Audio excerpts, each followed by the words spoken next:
പത്തനംതിട്ടയിൽ മലയോര മേഖലയിൽ ഉൾപ്പെടെ മഴ തുടരുകയാണ്. ആറന്മുളയിലും തിരുവല്ലയിലും വെള്ളക്കെട്ട് ഒഴിഞ്ഞിട്ടില്ല. റാന്നിയിൽ നിന്ന് വെള്ളം ഇറങ്ങിയെങ്കിലും കുടുംബങ്ങൾ ദുരിതാശ്വാസ ക്യാമ്പുകളിൽ തുടരുകയാണ്.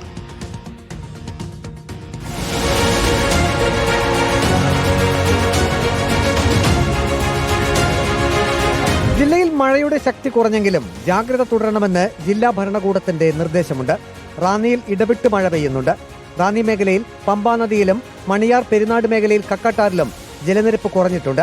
വീടുകളിൽ നിന്ന് വെള്ളമിറങ്ങിയെങ്കിലും കുറച്ച് ദിവസങ്ങൾ കൂടി പ്രളയബാധിതർക്ക് ദുരിതാശ്വാസ ക്യാമ്പുകളിൽ കഴിയേണ്ടി വരും. ജീവനും കൊണ്ട് ഞങ്ങൾ അവിടുന്ന് ഈ പിള്ളേർ ഞങ്ങളെ വന്ന് വിളിച്ചുകൊണ്ട് വരുമായിരുന്നു. വള്ളത്തെ വന്നായിരുന്നു.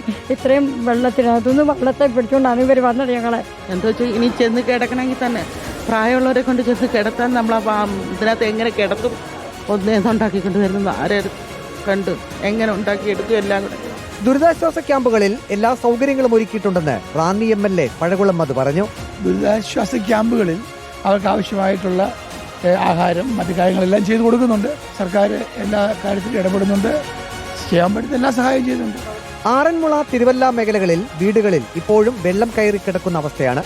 ശക്തമായ മഴ പെയ്തതിനെ തുടർന്ന് തുറന്ന മൂഴിയാർ ഡാമിന്റെ ഒരു ഷട്ടർ അടച്ചു.